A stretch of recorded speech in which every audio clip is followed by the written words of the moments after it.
Bonjour mes chers amis, ce matin je suis de retour pour parler d'un autre sujet. Ce matin, nous n'irons pas dans le code pénal, nous irons au contraire dans le code d'instruction criminelle. Nous allons parler un peu de la procédure pénale bien entendu.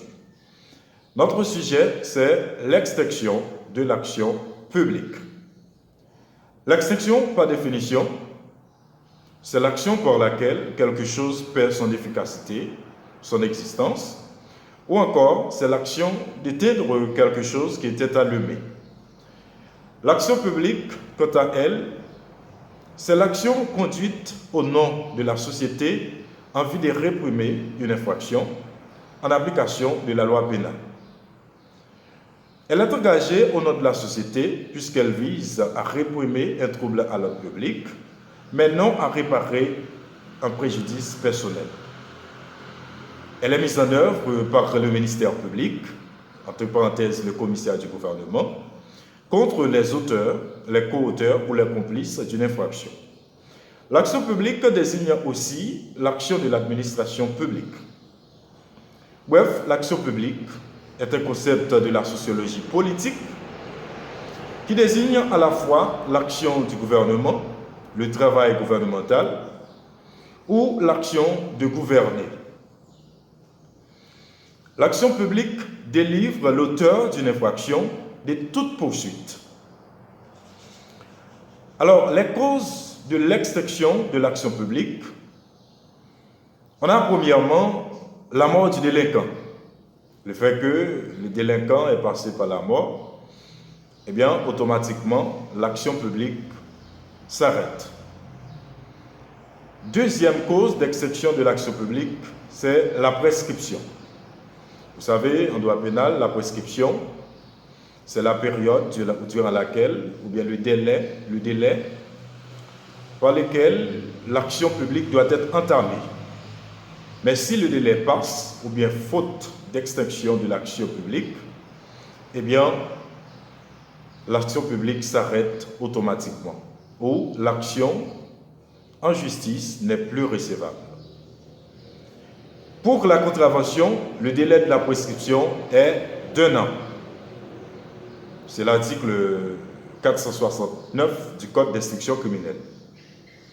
Pour les délits, le délai de la prescription est de 3 ans. L'article 467 du Code d'instruction criminelle.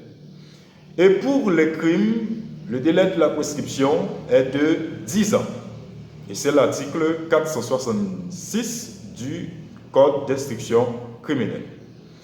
Alors, ces délais, ce n'est pas des délais d'emprisonnement, comme je viens de dire. Ce sont des délais de prescription, c'est-à-dire délais durant lequel que l'action publique doit être entamée.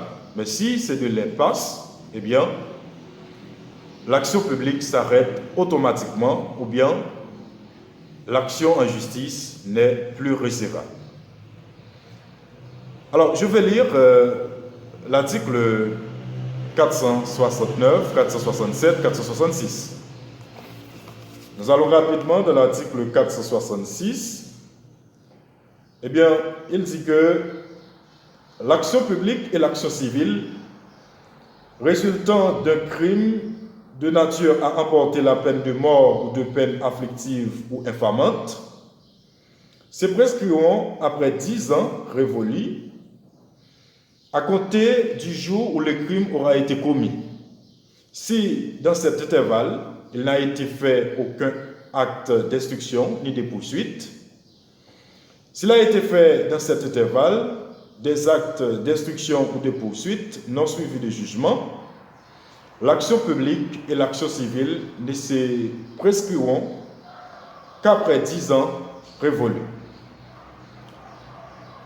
À compter du dernier acte, à l'égard même des personnes qui ne seraient pas impliquées dans cet acte d'instruction ou de poursuite.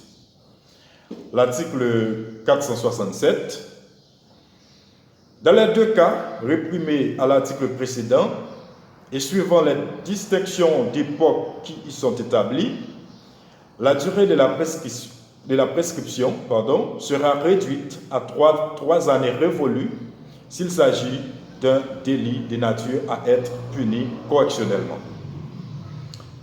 Et l'article 469, lui, il dit « L'action publique et l'action civile pour une contravention de police seront prescrites après une année révolue à compter du jour où elle aura été commise, même lorsqu'il y aura eu procès verbal, saisie, instruction ou poursuite, si dans cet intervalle il n'est point intervenu de condamnation, s'il y a eu un jugement définitif de nature à être attaqué par la voie de l'appel, l'action publique et l'action civile se prescriront après une année révolue, à compter de la notification de l'appel qui en aura été interjeté.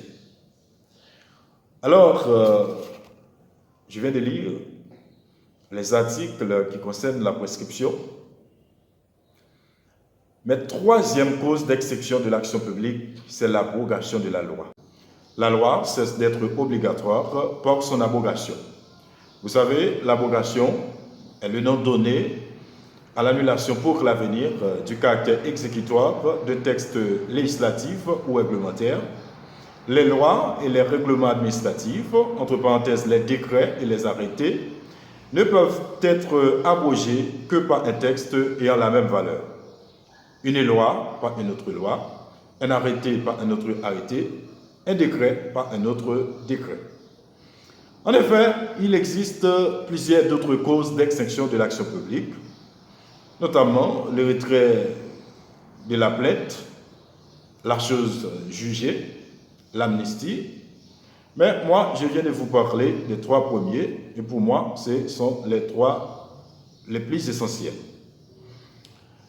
Alors pour finir, comme je vous ai dit dans mes précédentes vidéos, je vous remercie avant tout d'avoir pris le temps de regarder cette vidéo.